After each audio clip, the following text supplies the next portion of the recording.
Okay, welcome everyone to another episode of Loading Screen. I don't think I've done one of these in like 2 months or something between Elden Ring and just life and shit. I keep saying I'm gonna do more of these, but I just fucking never get around to it. I'm sorry. So we're back, still trying to get this shit done. As you can see, we brought Mother Coconutz back with us. I think third, fourth time returning guest for the Loading Screen. MoCo hasn't been around in a while either. He's got life and shit to do. So thank you for being here today and having us chat about Monster Hunter and all sorts of nonsense. Absolutely, man. It's good to be here. Thank you for having me again for like the third or fourth time. And like you said, I haven't even streamed for 2022 yet, believe it or not. So we're already like April 20 something, and it's been really hard to get back into that saddle. Let me tell you, like get back into that routine. I was in it for like 4 or 5 years almost, back to back, day by day. Like it was insane. Yeah, I'm right there with you. Well, I mean, not quite as much. You're a nurse over there, so you got a little bit more on your plate than I do. But yeah, no, I get the work-life balance thing. So before we get into Monster Hunter chatter, let's show everyone the drinks we're drinking today, because that's, the returning segment. Got some Glenfiddich going on. Been drinking some scotch, getting into it a little more right now. I am watering it down with a little ice sphere, but me and Fem were talking about it earlier. I'm looking to get something a little different to keep just the taste of it. Get a couple Scotch rocks in there. Yeah, it was nice. I love whiskey stones. Is that like a rare cask Glenfiddich, or what? How many years is that one? This one's 12. This is like their more basic one. They did have another one on the shelf that I'll probably be picking up next. So we'll see. And I'm just schmoozing my way into the world of Scotch. So if any of y'all got any recommendations, down in the description and down in the comments, down. I'll tell you about that after the podcast. Well, I guess I could do it now. But yeah, I'm not personally huge into Scotch and whiskeys and stuff, but I've got Irish coffee but it's just with Tullamore Dew, which is just like a pretty basic Irish whiskey. My father is huge into Scotch and stuff, so he always gets stuff for us to drink. And Macallan Rare Cask 18 years and 20 years are the best. It's fucking primo. But I've also have an affinity for Dewar's. I kind of like Dewar's, which is weird because everyone like fucking hates Dewar's. I like it. And what was the other one? There's like a really common whiskey that I can't remember off the top of my head that everyone really like, or nobody likes, but I like it. I'm drawing a blank here. Jameson, there we go. Jameson. I like Jameson. A lot of people don't because it's like low tier whiskey, but I think Jameson's pretty good. So, but yeah, we both got our whiskeys going on here. It's 3 p.m. for me, so it's. I mean, I felt like it was too early for me to start like hard liquors. So I was like, what if I put coffee in it? That counts, right? That works. Cheers. Yeah. Yeah. So cool. We got our drinks out of the way. Oh shit! I almost spilled mine. That would have sucked. So before we dive into our Monster Hunter chatter, which is typically what we do for the podcast and stuff, both me and MoCo have been kind of out of the scene for a bit. I haven't streamed in God knows over a month. I've been trying to get work and just do YouTube stuff for the time being. So we're just gonna quickly give like an update on ourselves, and then we'll jump into the Monster Hunter stuff. MoCo, if you want to go first, go for it. Absolutely. So hey everyone, I'm back. I wasn't gone. I just disappeared for a little bit because I had a lot of work, a lot of things on my plate at once. Took a nice big step back. I got everything straightened out. I kind of just am refiguring out my groove, so to speak. And it's been filled with a lot of work. I'm a lead medical assistant over at a hospital system. I work with 200 employees, and I manage a lot of things and people and circumstances over there. And it takes a lot of my time. Before I used to see it as like a really negative thing, like, oh damn, it's taking me away from streaming, being able to do it. And then I kind of like changed my perspective a little bit. So to give some insight on what I've learned personally so far, it really is all about your perspective. My situation really hasn't changed, but I just feel so much better about it now, and so much better about myself and what I do and how I take care of my things in my life, that it really let me get into this good groove again. I feel great about everything in general, life and such. And streaming is still a part of that and part of this. It actually, in the beginning of it all, I found it really hard to enjoy games. I would be playing games in my mind. My perception of video games like was twisted. I wouldn't feel happy if I was playing it by myself. I would always want to be streaming it. So then if I wasn't streaming, which I wasn't doing much of because I was so busy, I just like was like, man, I can't do anything now. I can't touch anything. Yeah. Now I enjoy games again. I've been playing a lot of Elden Ring. I played a little Monhunt on the side just to kind of get back into it and you know, not get as rusty. Metroid Dread, things like that. I really started playing games again though, kind of when Metroid Dread came out. So that's the kind of timeline as to when that was, when I was like 6 still months taking a break from that. Yeah, there's like a 6-month gap going from then to now. So it's like, but you know, I'm happy to be here. And honestly, everybody who's watching, Fem invited me. He's like, yo, bro, do you want to do another podcast? Kind of like just get yourself back into the seat and going on. And even asked him before, it was like a week ago we were talking about it, and like, again, it was like, yes, that sounds good, bro, just gone. Yeah. And then today I come out of nowhere. Hard, like, man. It's really hard to keep track of stuff, especially like just people on the internet. Like I know it's big for some people, but like we have lives. It's really hard to us to take away from, you know, our time, like from our lives to, you know, work with people online and do online stuff. It's hard. And that's exactly why I respect Fem so much, because he gets it. He fucking gets it. He's like one of the bros that is like, bro, I didn't want to hit you up or push too hard because, like, you know, I knew you were probably busy. But what ends up happening, like, I know he's doing shit, I'm doing shit, we're trying to do shit together. I just hit him up randomly. I was like, yo, I'm home, I'm alive. Like, I got your messages from like 2 days ago, and I'm here. And he's just like, all right, cool, I'm just getting ready. Give me a minute. Like, you did this in like a 20 minutes notice. Yeah. But like, we're so comfortable with each other that like this is what it's gonna be now, and then we'll keep going. We'll keep doing things. And we'll try. We keep saying. Yeah. I've just said it a million times. We keep saying we're gonna do shit, and then set this expectation. Just we are. I don't know. How do we say this? We are in the process, or like, I don't know. We keep it in our minds. But that's just to be simple about it. It's in our minds. It's not like it's not there that we want to do stuff. I'm hoping that with Sunbreak coming out and everyone's attention shifts back over to Monster Hunter for a bit, that will get people, you know, still on the computer a lot, so it's easy to reach out and be like, hey, let's talk about Monster Hunter. It's like, oh, great, because it's fresher in our mind. We were just playing, and it'll be easier to do it then, because I get it, you know, we're kind of in a lull right now with Monster Hunter stuff, so trying to get people on a podcast to talk about Monster Hunter and things, it's like, why? But they're like, I figured, they're still going at it. Yeah, I mean, you haven't been around for a bit, so I mean, I'm sure there's a lot of stuff for us to talk about there, because I mean, we haven't heard your thoughts and opinions on things, and I'd love to hear. Yeah, that's true. Actually, this would be the first time I talk about it openly to everyone. Yeah. So cool. MoCo's kind of back here for now. Hopefully more in the future, but you know, we got MoCo in the hot seat today. Now, as far as update for me goes, I mean, not a whole lot. I did make a video a few weeks back saying that I'm done with content creation, and then like I posted like a video a day for like 2 weeks, and everyone's like, the fuck?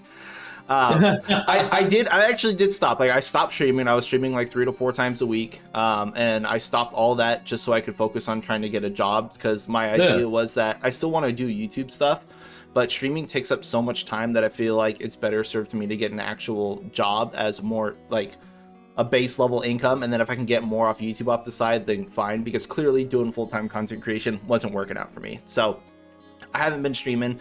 Unfortunately, I don't have a fucking job either. I've been trying to look, but it turns out nobody wants a part-time electrician. I went to like 8 different places. Like, I went through like all the online stuff. I got to the in-person interview, and I told them, I only want to be here part-time. I'm still doing YouTube shit on the side. I don't want to work 50 hours a week with overtime and be an on-call. Like, I'll never get stuff done. And because I was doing that before when I was still doing content creation a couple years ago, but that was because I was living by myself in an apartment, and yeah, all I had to do was work, and when I came home, I could do that. But now I live with my girlfriend and stuff. I can't just work and then come back and do content stuff and just neglect her and the dogs. That would not work out. So I'm trying to make it work.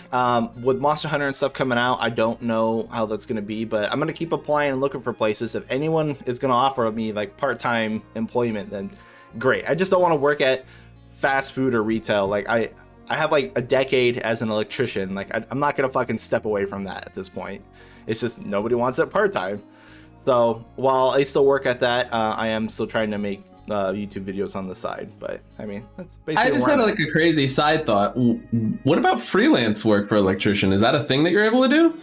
I mean, I think it is. The only problem with that, so if you're an electrician, you either have to work for a company that holds the licenses and the insurances to do all the work. But if you're a freelancer, you have to have all your state licensing and stuff licensed through you, and you have to have insurance to cover yourself.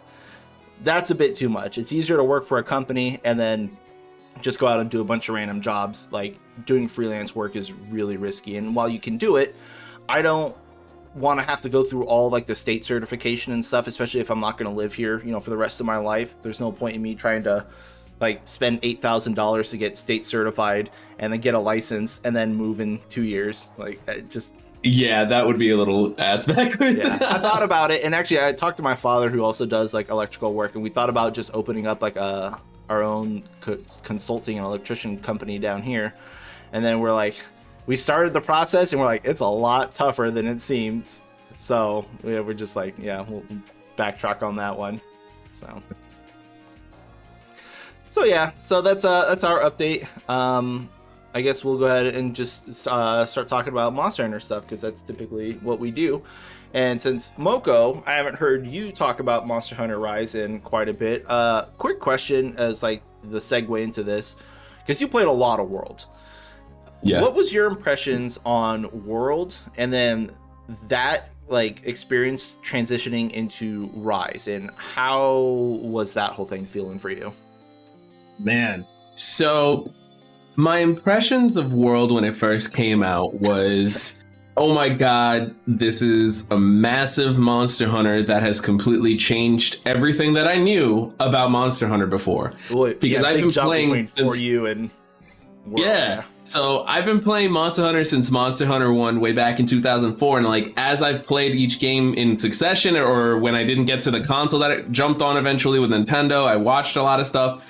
And that's what we knew. Like, as a consumer of a game, and like a consumer of a good in this case, like, this is just like the company's like, hey, we made this, play. And we do it, and like, you get used to it and you get to experience it. World came out, and now you're talking to a guy that's been playing the series for God knows how long. When I jumped into World, everyone started from scratch. Like, yeah, like, I literally felt like it's literally the Ratatouille meme of the guy eating the Ratatouille and then like transitioning into his childhood, eating the same thing. Like, I was like, this feels familiar. Like, this is home. And like, I lost it. I really was. It's just amazing, the timing, because I just started my content creation like career, and Monster Hunter World came out, Overwatch was dying, and I was like, oh my god, this is what I grew up with. This is what I'm meant to do. Like, I really did feel it. So I jumped back in. My initial impressions of the game, it's huge. There's a lot of new content to fill it in. It looks amazing. That's just another thing as advancements in technology come out. And it didn't feel as clunky, if that made sense. Like, the clunkiness has been a thing with Monhun forever, but that's what made it so special, because if you really understood how that clunkiness worked, you can put the game in an experienced player's hand and it looks like it's smooth. Until someone else inexperienced grabs the game and like, yo, why did that hit me? How did that hit me? That's the best thing, is watching new players like play like old Monster Hunter games. So like, this is shit. Like, I have to stop and flex every time I drink. Why does it take me 80 seconds to sharpen my weapon? It's just... Meanwhile, I saw this person playing and they kicked its ass, no problem. Like, that is like, that was Monster Hunter. And that's what the community, in my opinion, at least enjoyed a lot about it. Like you said, watching someone new play it and you're just like, haha, try this. Or when he does this attack, stand over here instead and just watch it go around you, because like, you just know how the game works. And now let's go into Rise launch. Having that feeling and capturing that feeling for... Now, Capcom is put in a tough position. Let's think about this. You came out with Monster Hunter. You didn't have anything to compare it to. You just Monster Hunter, and everyone's like, all right. World came out and it did that for a lot of new players. They were just like, hey, there's this franchise that's been around for many years, Monster Hunter. That same feeling we had back then is now recreated in World. And now the veterans got, like you said, everyone's on the same playing field. We got introduced to that, and now we all got to go like, whoa, together. Rise comes out. The formula was not changed as drastically, because a lot of what happened with World were so many quality of life improvements that's like the new recommended like change of process into the Monster Hunter scene moving forward. Like the whole idea that you can take a potion and move, and all these little tiny nuances that were a huge deal to us that newer players would never even have known. Like back in my day, you had a flex. Yes, that is it stays. So I don't think that it's as impactful for a new Monster Hunter, because this formula, a lot of it has maintained itself from World. Therefore, I feel like Rise's overall impact as a new title is less than what World was. And that's why I feel so many people do see Rise as a lesser version of what it was for World. I think they're two uncomparable entities in this situation, because you're not going to have another World release. You're just not. Well, I mean, Monster Hunter 6, we'll see. Yeah, that's the thing. That's actually like a good segue. Like, that's the thing. That's the feeling that everyone, when they release another chronological title release, they want that impact. So that they have set the bar. World release so far has been the greatest release of any Monster Hunter I've seen so far. And I'd like to see them keep that momentum, or if not to fall too short of that. Like Rise just didn't fall too short of World's release. It was still a great release, but it wasn't the same. So do you as think World. It didn't feel the same because just coming from World, people were not enthused with the tone down of graphics? I know it's a Switch title, it's not a PC or a PS4 thing. It's definitely like the Monster Hunter portable of this generation. But do you think that it didn't feel the same because of the graphics, or what? Because honestly, there's not much of a difference between World and Rise. Maybe it's just that. Maybe it's just because they're too similar, or I mean, what do you think really did it for people? So I love this question because you have to address the elephant in the room. You have to perceive this from all aspects. Yes, graphically, it's not as impressive as World. So when you compare it to World, it's not gonna compare. But when you compare it to everything else before that, absolutely, it kills it. It all depends on how or what you're putting it up against. And then in terms of gameplay, I personally believe that Rise's gameplay is superior to World. I feel a lot more in control of the weapons and the gameplay. I do wish things were scaled or put into different aspects. Like, for example, I feel like bow kind of got kicked in the nuts in Rise, because the way that it's perceived in the beginning, in the end, everyone can kind of make themselves a little viable, but it's a little different. But I do feel like there's a lot more ways to play the game. But I think a lot of that has to do with the fact that we're mimicking styles. So we have those bugs that allow us to, or those Silkbind arts that let us change up the gameplay. So you can have 5 bow users, or like 2-3 bow users, 2-3 greatsword users with different sets of skills in between, and their gameplay is pretty different, and we're gonna get more, I think. Oh, of course we will with Sunbreak. I was actually just thinking as you're talking about that, like, two things is I actually do like Rise's combat too. I feel like it does everything World does and more. So yeah, and I don't hate silk bugs. I know a lot of people think I'm like negative about everything.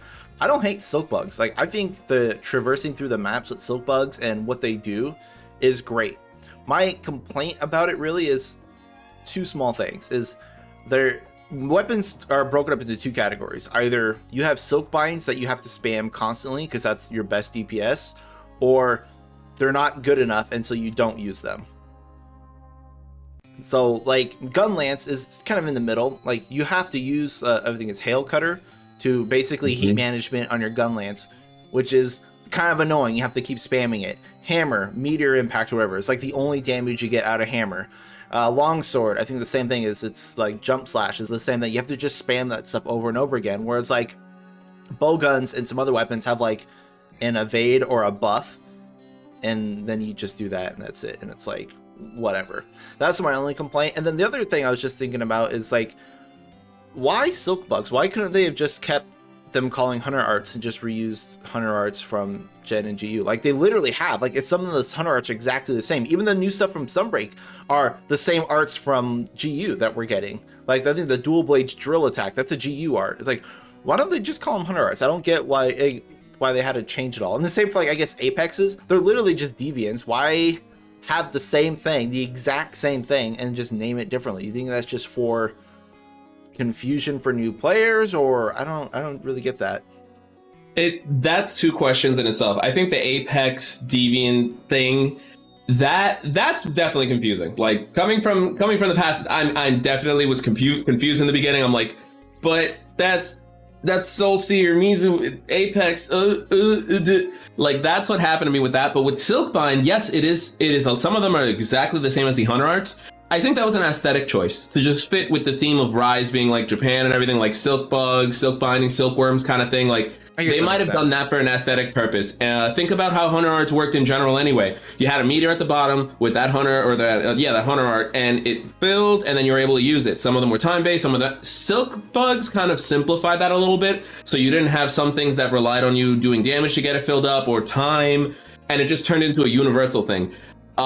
In the future Monster Hunter games, I'd like that system to stay there because that's essentially Hunter arts, but you don't have to call it silk bugs or silk bind attacks. It's just a meter, and it just works similarly. Do you think people would get annoyed though if, say, in Monster Hunter 6 they come back with Hunter arts again, but then they change the name? So we have Hunter arts, silk binds, and then bonus actions or whatever we want to call them. Like people are like, we have the same thing relabeled 3 different times. You don't think that would get old either? It would get weird. It would get old, but I think if it walks like a horse, sounds like a horse, acts like a horse, it's a horse. I mean, yeah, I get it. I mean, we all know what it is. We still call them Hunter arts and stuff like that anyways. I guess that's fine.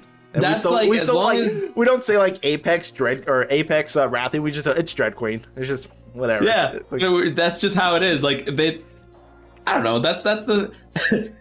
If I was Capcom, I would keep doing the annoying name change thing just for the shits and giggles because you just see how people be like, "Oh, this is ridiculous. That's not an Apex. That's a Deviant." Like, all the subspecies and rare species talk. That brings a lot of attention, though. Remember, if they do shit like that, a lot of people are gonna say, "All right, they're calling it this now. That's cool." Then you have on the other end of the spectrum, everyone's like, "Yo, what the hell's up with this? Why are you gonna do that? Tell me yourself. You play the game and you tell me what you think about them calling it this." And then all of a sudden you have sales coming from both ends. That might be like an ingenious strategy that they may be doing that we don't even know about. Capcom is intentionally splitting the audience between the hardcore and the casual just to create drama, to create more attention. It is a perfect storm. I mean, I gotta say, if that's intentional, it's pretty genius, but yeah. It's genius. Yeah. So, how many hours did you put into Rise, by the way? I know it's not as much as World, but I'm just curious. PC and Switch, it has to be at least, and this is going to be a big gap, guys, but I haven't seen my player profiles yet. 500 to 1,000 hours? Yeah, that seems right. Somewhere, I think I have about 600 hours or something. Between both Switch and PC version. So I know obviously this is not Iceborne, it's not G-Rank game, we're getting that soon, but how did base game Rise compare to base game World for you, outside of the fact that World was such a huge step up, like graphically and stuff, because these two games are pretty much similar. Not talking about, you know, how crazy World was compared to For You, but literally just World and Rise. How do you think the base games compared? I have to be fair here too. Are we talking about base game, including what base game should have been since release for Rise? I just need to differentiate. So I'm talking like base World up until right before Iceborne, so all the DLC, and then Rise how it is now. Okay, so Rise how it is now before the DLC versus World how it was before the DLC. Yeah. I feel like I'm enjoying Rise a lot because it's what's new and fresh, but something that some of my chat back when I streamed it more was they missed the special quests you used to do in World that were the investigations. Yeah, they brought an interesting look into the way the game is. Like, it gave you a reason to hunt, and without a lot of incentive. I have to say there wasn't a lot of incentive to do the weaker investigations, but there was incentive to do it that way versus that, which kind of was a two-edged sword, because sometimes you just wouldn't get the investigations you're looking for a specific monster. Like when you're trying to get for goal for specificity, it sucked. But in terms of the casual gameplay perspective, absolutely. Investigation's like, yo, check it out. I got this Toby Kadashi investigation, but it's like super hard because it gives you like one thing, but all these rewards. Like that's what makes it fun. And in the end, there was more fun factor in the end game of just Base World hanging out by doing just rando investigations with buddies because you never know what they got. Hence why everyone had to be on all the time. That was an incentive too. It's like, yo, I heard Joey got some good investigations. Oh man, that guy only plays 1 day a week. Fuck, I guess we all got to make sure to be on that day. Like that's what kind of how that worked out. There's and then in Rise, aspect, yeah. Yes, actually, yes. And in Rise, once you got to a certain level, your roster of monsters turned from this to like, yo. Well, I mean, World's not much better in that regard because like you ended up doing like the same 4 elders as investigations constantly. But yes, I get where you're coming from because Rise is like, because of the way the charm system works compared to World's decoration, is like all you need is parts. So you end up fighting like the same like 3 or 4 monsters to get parts just to give to the whatever the melter person, and then you just keep doing the same couple monster hunts. And I mean, I guess if you're talking about like parts, exactly, like fighting monsters for parts, I remember me and Peko doing like an entire 12-hour stream at one point. We were just doing Ibushi. We were literally just doing Ibushi and just doing Narwa for parts. Yes, because everyone wanted to do Narwa because Narwa gave the best parts. Yeah. So yeah, that's why I think World was a little more diverse with their investigation system, even though you still didn't do it as much, or there wasn't. It was fun. But Rise is like, all right, homies, you did it. Now, Narwa, like that. You didn't. And the thing is, don't get me wrong, you didn't have to. You really didn't have to. Like, there is no contract in the world saying once you get to this level in Monster Hunter, you can only do Narwa because that's the best way to do it. Fuck. But that's what you and me do because we need efficiency. Well, yeah, and that's the thing. It's because I think everyone typically drives towards the efficiency aspect just because there's such a minor, tiny, itty, minuscule chance that you'll get something good. You have to get as many reps in as possible. So it's like you're rolling, a 1 in a billion sided dice. It's like I would much rather roll, 10 of those really fast rather than 1 every now and then. So like eventually something's gonna hit. It's just, whatever. It's just it turns into a big old statistic game, yeah. Yeah, and actually one of the reasons why I really liked World's not charm farming, decoration farming and investigation system was that you like Rise and stuff. You don't have to completely min-max your stuff. You can get close enough to it. World's big problem was that the decos that everyone needed as filler, like Attack 1 or Attack and Crit Eye, which were level 1 decos back then, you needed to fill all those slots. There was like nothing good to fill, and so people needed those decos, but never had those decos. That was like a big thing. I feel like some of the level 1s should have been much more common to give people one here and there, because people went like thousands of hours without seeing like an Attack Up deco. It was crazy. And then when they put in their decoration farming quests, the people got their shit done then. But I always thought if World had just tweaked their investigations, it would have been the best endgame system. If the investigations gave a priority or a slightly higher chance to get certain decos based upon the monsters you fought, like Nergigante gives attack and sharpness, and like Tio gives fire and blast, and Basil Goose does artillery and stuff, and just has a slightly higher chance to get those decos over other decos, it would it would let people branch out and fight a bunch of different monsters to get specific things they need for their build, and would have made the diversity like infinitely better. Would it have turned into a thing though where like only Gunlance users would be fighting Basil because it gives them the things Gunlance wants? You don't have to fight the monster with that weapon to get the charms. But it gives you... That is true.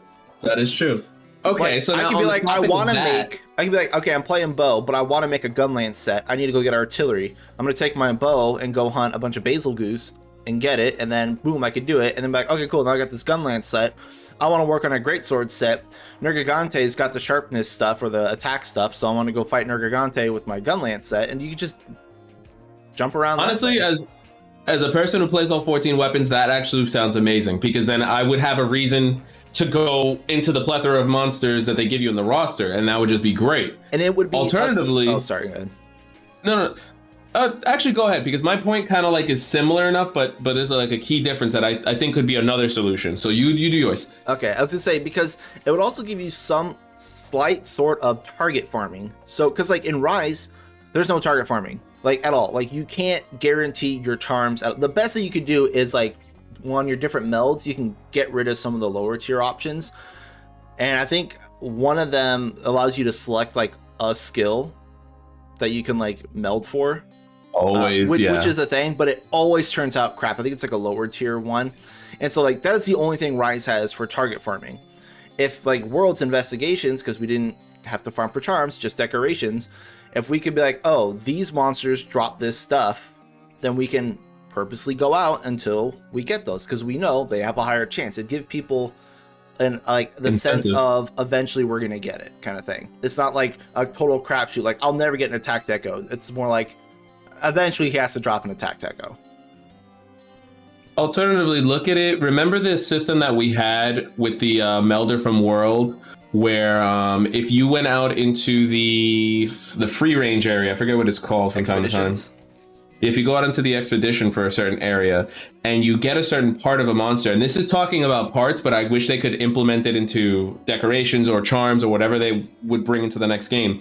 But once you got it once, you can almost like trade between the rarities of things. Like you would have to get the part of one specific monster, and if you had that part, it's now on your list of things you can create, but you have to trade with that same monster's parts a certain Did value. Rise not have that, like the part melder? I don't honestly. I don't think so, because I would they remember just have that. a charm melder. So Yeah. that system for a charm, maybe a socket size, or dividing how that worked and still leave a level of randomness in it, but kind of target it down just a little bit. Like if you wanted the best 3-2-1 for the decoration slots, or 3-2-2, you could kind of meld for those and then have whatever skills thrown in there to kind of help it out a little bit. So But like, again, so what if you had like, let's take Rise system for example, where we're making like 100 charms at a time. What if we could be like, we can auto sort from the melder 3 different options. We go by our slots, so we have to grab all of our charms that are like level 3, level 2, level 1, or whatever socket that we want. And then you throw in 10 of those, and it's going to crap you out 3 that are guaranteed with those slots. And this, or then the skills are random. Or you could be like, hey, this first, whatever the first line skill is, we're going to throw 10 of these together, and we're guaranteed to get like 3 of them back that have that skill at that level, like Wex 2. And then your other stuff is randomized, and be like, okay, the second skill, we can have like, throw 10 of those in, and we're guaranteed that the second skill is going to be that one, but we just get less of them. So you could target farm a bit. I actually would like that. That seems fair, if that makes sense. That seems more fair, because I'll tell you right now, as a healer, I got 1 charm, and that's what I use on everything, and I have thousands I of other can't charms. believe that they made Free Meal and Speed Eater level 2 decos. It's like, why? Like, fucking why? Hey, that legitimately hurt my soul when I saw it, because I was like, yo, that's an attack on me. Like, they're like, yo, this guy is out Directly on here. you. That was horrible. I saw that and I was like, oh shit, what am I gonna do? I have no room for any other skills. Like, I'm literally just healing, and that's it. But over time, with the rest of the Rise story coming out and the rest of the monsters, it's kind of crazy how efficient you can make things using the parts you really wouldn't think. I had to fucking take out Winnie the Pooh so many times to get his bracers, I believe, because they had 3 slots on them, 3 level 3 slots, and all this crazy stuff for like a ridiculous amount of slottage. If I had the slot capability, I could fill it in with the decorations I wanted, and I could have a super customized build. And that's why I kind of segued into that, like, talisman being able to guarantee certain slottage. Because in all reality, if you had the slottage for it, you can make it. So I put on all the weird pieces that no one would ever think of, that just has a massive amount of slots on all the parts. 3-2-1 armor pieces, just all the way down. Yes, and it worked beautifully, actually. And I was like, wow, this is actually amazing. but it was a pain in the ass to get the pieces because some of them were really like tucked away, or like you had to get this bug from this shipment lady, not in a quest. And but once you had it, I was like, oh, this is dope. And then making the decorations, making all the decorations, because I had, remember, 0 slots, so it's just 3, 2, 1 for everything. That was rough. That was rough. I don't see why they did it though, because like I understand putting like attack boost in Crit Eye as like from bumping it from a level 1 in World to a level 2 in Rise, because they're really strong. They actually buffed attack up too, which is a thing. But it's like, was anyone besides you like really like getting overpowered shit with like free meal? Like really? Like, did it really need to go up? We don't have, that's the thing, is like, we don't have very many good level 1 decos, especially if you're not using like elemental stuff. There's not much to put in a level 1 slot. Like, I feel like free meal would have been great. Like, oh cool, I don't have to make anywhere near as much max potions. I can just start chugging them. Like, yeah, I don't know, it's truly crazy. Honestly, the only sets I have the biggest trouble with making like healer / DPS sets for would have to be my ranged users, because that's where I'm using most of my level 1 slots. Well, yeah, actually yeah. Let's say, well, that in range just need a lot of decorations to begin with.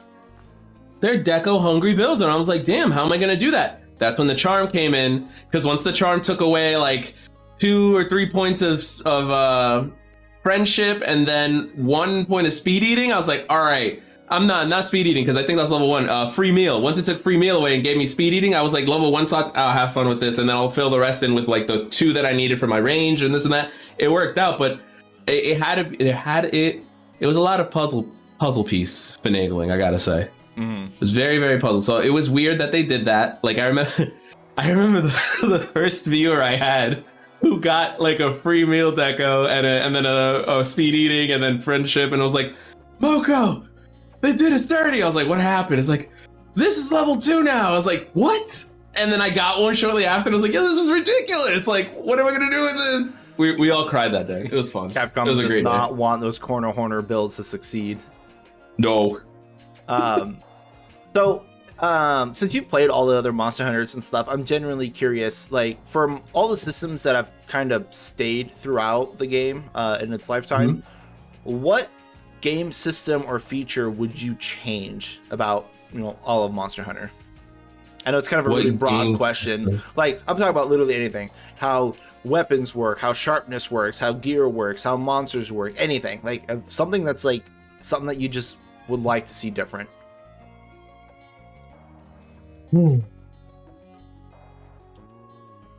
Something I want to see different other than what I've been given all these years. And it's a tough question.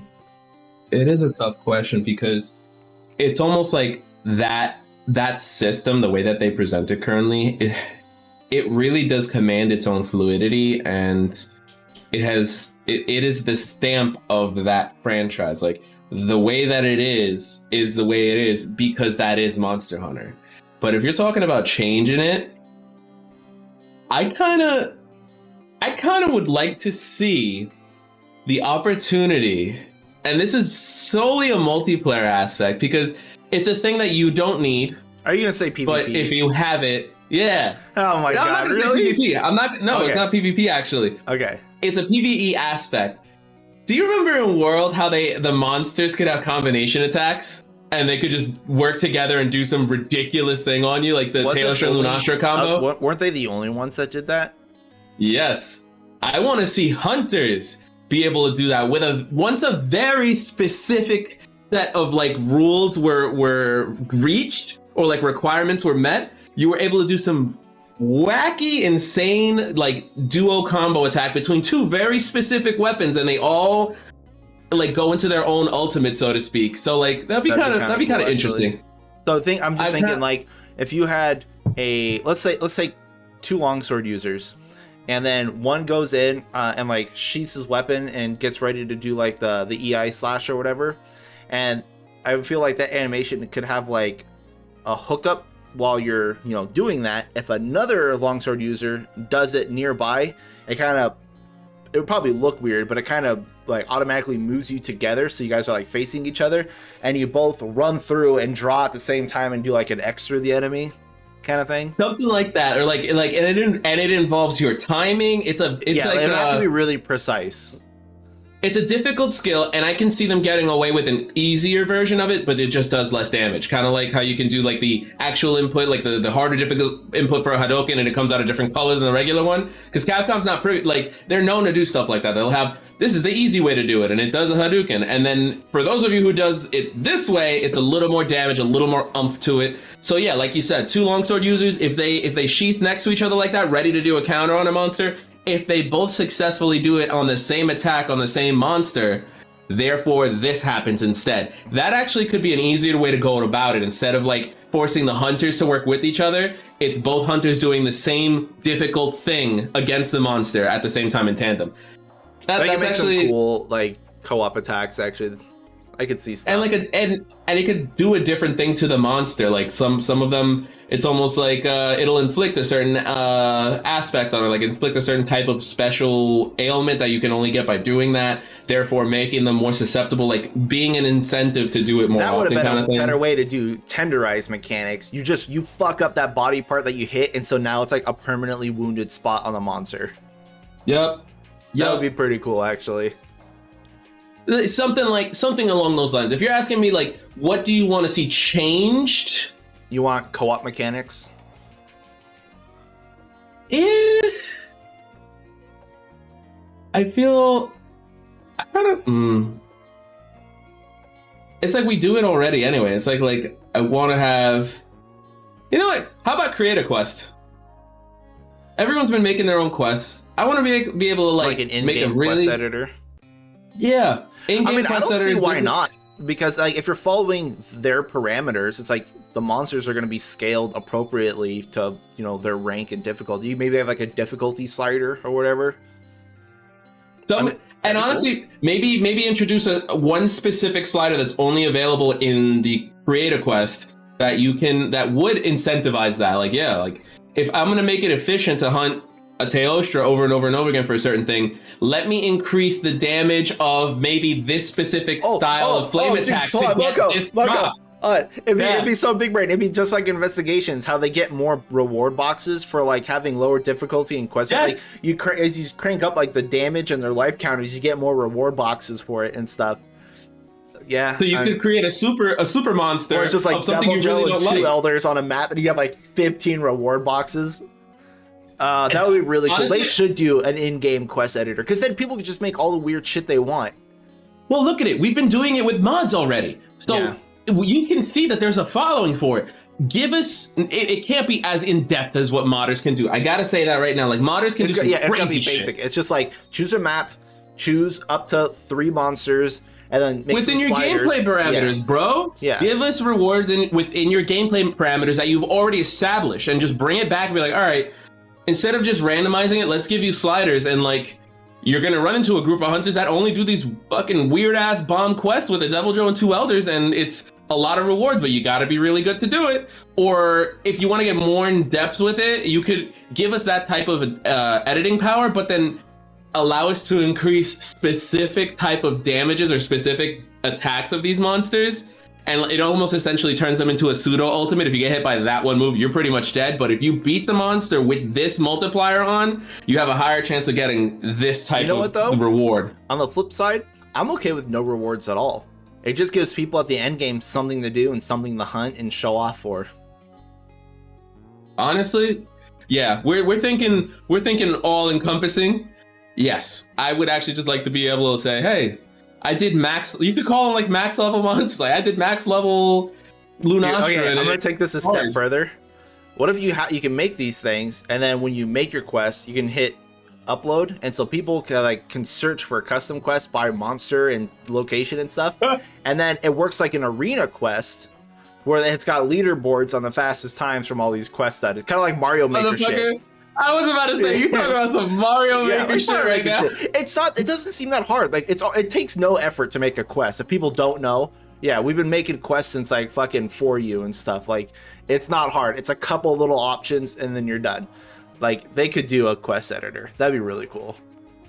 I'd like that. I like the upload aspect too. Just to be like, nah. Yeah, because you can just save everything like a little code, that is like, hey, this is for this quest. If you want to look for something specific, you just type in their code. And honestly, even make it into a seed system so you don't have to put so much stress on your system. Make a quest, it spits out a little seed code. If you remember the seed code, they type it in and it literally copies the quest parameters. Yeah. That way you don't have to upload it to a database and it's just an option. Oh, that'd be great. Yeah, it'd be great. It's just like, was it Bloodborne Chalice Dungeons? You just punch in the code. Bloodborne Chalice Dungeons. Yes, exactly. Bloodborne did that.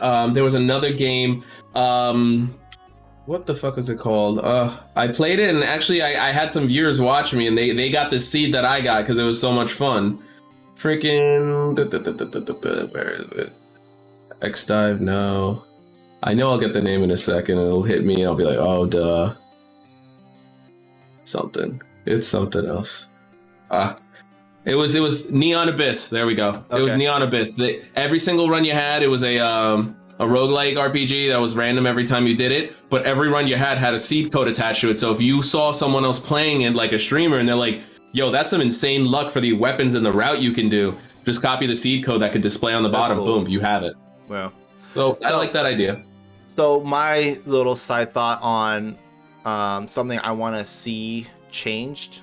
I want to see armor skills changed. I know they just changed them with World, but I don't like our armor system, to be honest. I don't like how literally everything that we have, all our gear is literally just turning a number up or down. That's the only gear we have. We can increase our iframes, we can increase our move distance. Everything else is we increase our damage or our crit, which is just a bigger number, or how much sharpness we have, which is just, it's all like numbers. There's nothing special about any of the skills, except some people have pointed out Frostcraft was different. You had your own meter and it worked differently and stuff. Frostcraft was cool. Seregios had like roll to sharpen and stuff and roll to reload. And then like Electrician had like it hurts yourself to, get more damage. I think those are like the only things in recent times. I want more stuff like that. I want things that change how we play our character. Not just, oh, I have more block power now. I can actually block attacks because I couldn't block before despite having this giant lance shield. I mean, offensive guard is kind of similar, but we're just getting more numbers. I want things to maybe increase some animation speeds or unlock new attacks in our combo, kind of like how Bow has Mighty Bow, which gives us an additional charge level. I want more stuff to make weapons feel more unique and allow you to build for different things. What if I want,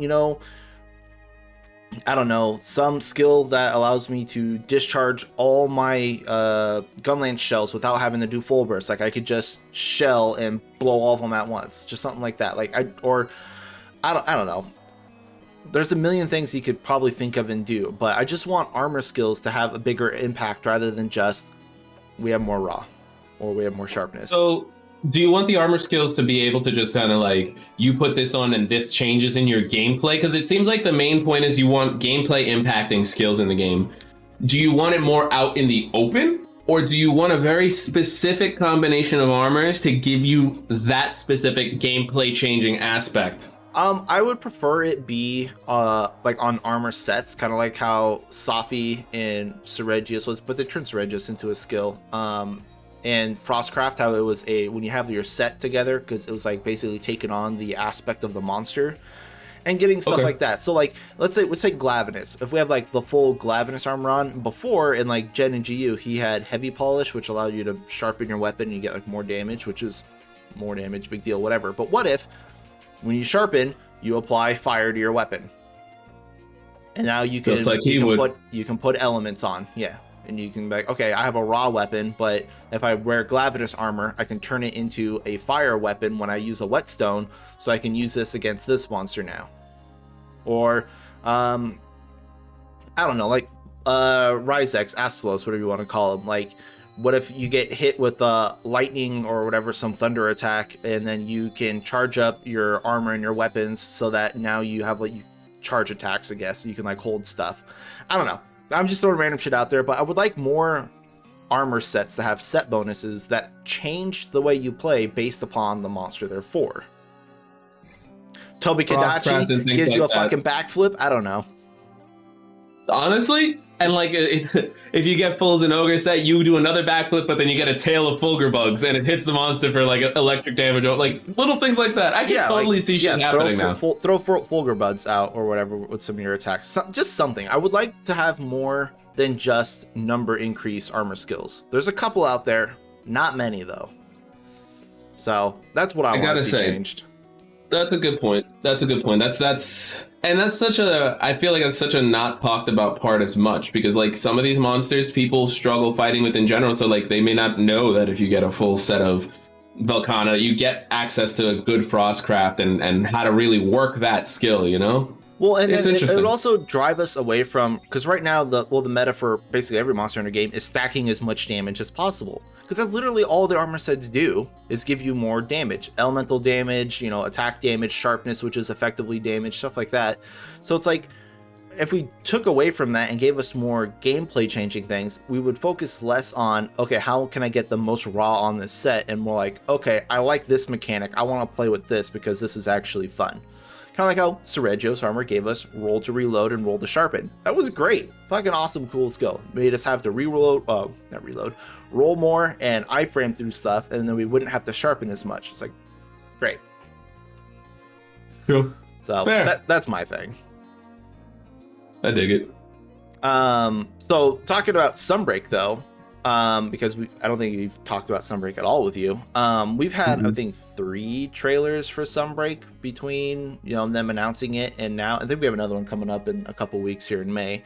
But any thoughts on the Sunbreak trailers and what they have or have not shown us so far? What are your thoughts on Sunbreak?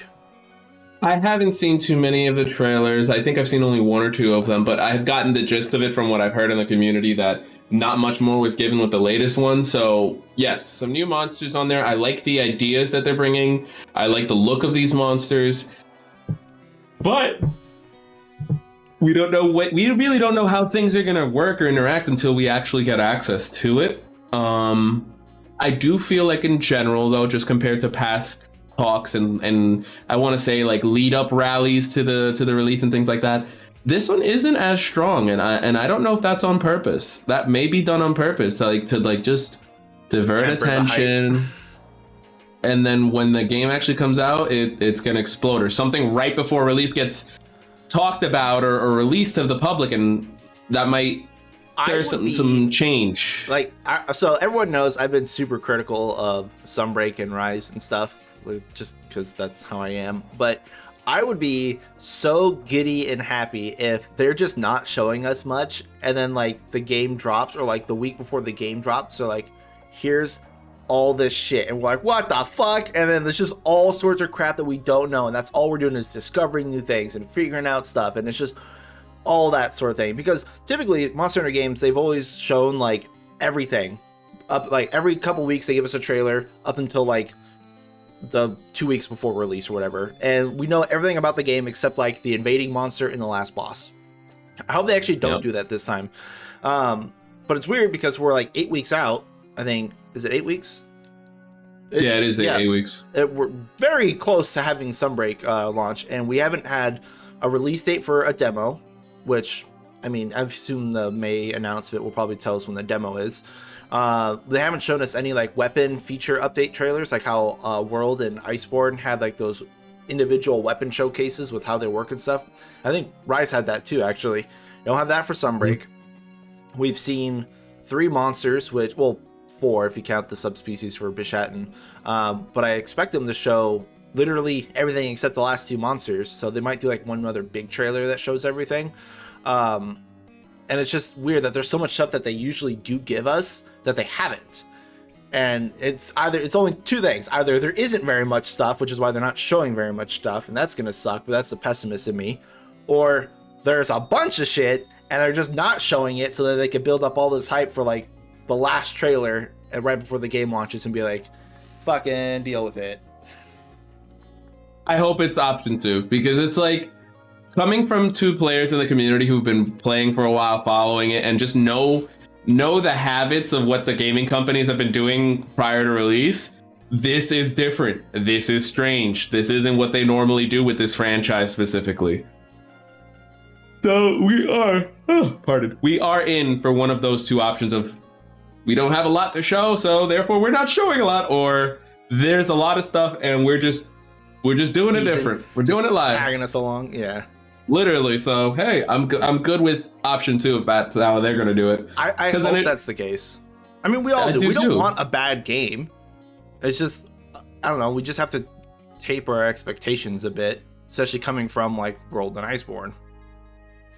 That's a big thing. I think a lot of the people in the community gotta like think about. You can't compare those two games because they're different. Just like they're rehashes, they're changes, and there are some improvements. And of course there will be some not great improvements, but that's a part of the formula. No Monster Hunter game will be the end all be all, although we've gotten closer, we're getting closer, but it's all a matter of perception. Like certain people just love the way 3U plays, so that's all they play, regardless of what happens. Some people love World. A lot of people went back to World, actually, I believe. Yeah.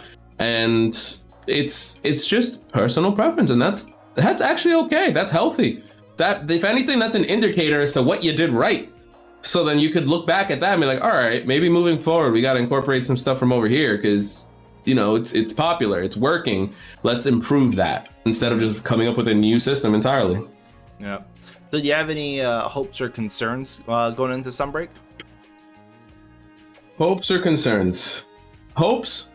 I hope it brings back the community into it. I'm sure it will, and it's something to stay with. Like the hype we get, and then I wanted to just ride that. I don't want it to just go, whoa, we did it, and then just go back down.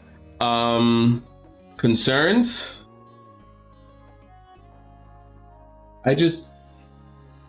I hope that whatever new mechanics we get shown, and like whatever new gameplay features we are given, they don't completely undermine everything we learned in and do from base game. Like, yeah, that's a good talking point. Yeah.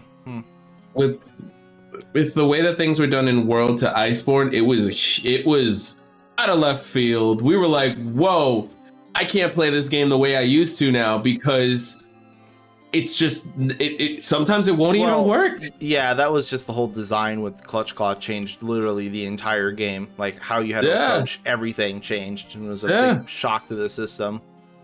And it really was. Like I feel like it could have been a toned down, and there could have been a happy medium with that. But that's my concern. I just don't want anything introduced into Sunbreak to be like, well, if you don't do it this way now, congratulations, it's a detriment to your hunt because it's just not gonna. Yeah, it's not gonna work right, if you know what I mean. Yeah, because like that's actually the better part about Wyvern riding compared to Clutch Claw is that yes, Wyvern riding is still kind of forced if you're doing any of your Silkbind stuff, which is kind of annoying, but you can get off of it right away. But it's not like Clutch Claw where you have an escape button, bro. Yeah, you have an escape button. Like it's not like Clutch Claw where like if you don't do it, your entire hunt's gonna be fucked, like so bad. Like Rise is just like, hey, here's the thing, and you have to do it, which is a slight annoyance, but it's not like something that is like they showed off as like an option, but it's not really an option. So yeah, I hope they don't do something like that again. That'd be good. My only really hopes and concerns, I know it's gonna sound like super cheesy and stuff, was I just really hope Sunbreak's good and it makes people realize that, hey, you know, they could still make really good Monster Hunter games. Don't let Rise be like this black mark on Monster Hunter's roster, which it's not. It's sold really well and people do like it, but I think most of the vocal community has a huge disdain for Rise. And while I don't particularly like Rise for some things, it's not like I hate the game, and I just wish people would stop talking about like, oh, this game is terrible, and just go like, oh, look how much it improved. I just want people to talk about the improvements made and that Sunbreak is hopefully good. Now, if it's not good, I'm going to be really fucking mad. But I really hope it's good. So it is both a hope and a concern of mine that it's good and it's not going to be good enough. And that's fair. That's honestly, that sounds like someone who's talking from a position of I want them to succeed. Like I just want them to release something that they're proud of too, you know? Like everyone's had flops. Nobody wants a bad Monster Hunter game. Everyone just wants a good game. It's just obviously you're never gonna be able to please everybody. So just hopefully it's good enough that people take away from it that, you know, it's still a really good game, and not like Rise, where it was like people played it for like 2 weeks and then dropped it, and then like people hardly went back to Rise. So I hope it's not like that. I hope it's like World, where we're playing it for 2 years, like 2 straight years, that they're constantly updating it, and we're just getting more shit to do, and there's some sort of grindy thing that keeps us playing. Yeah. And that's pretty much it. Cheers to that, bro. Yeah, I'll pound the rest of my Irish coffee. Cheers. That's a bad idea. Sorry. The last bits always get me. Cool. Anything else you want to talk about or discuss or say before we get on out of here, MoCo? No, I gotta say, it's good to be on a podcast again. Thank you for having me. Thank you for watching, everybody. And it's just good to kind of, you know, be in something again. Like, I know I haven't streamed in months, but I'm still around. I'm still alive. I'm here, and I'm doing well, for those that are wondering. Yeah. But you're welcome, people. I checked on MoCo. You didn't. Yeah. I get a lot of DMs, and I'm just like, no, I'm good. Like, it is sweet. It is sweet. I do feel loved for and cared about, and I'm very glad to have friends like Phemeto who just stay in touch with me for the sake of staying in touch with me. Like, it's just a bro thing, I guess. It's nice. It's nice. Truly. So thank you. Yep. Cools. I'm out of my stuff, but fake cheers. Woo. All right. Peace, MoCo. Have fun. Bye, y'all. Thanks for watching. Peace. Thank you. Love y'all. Deuces.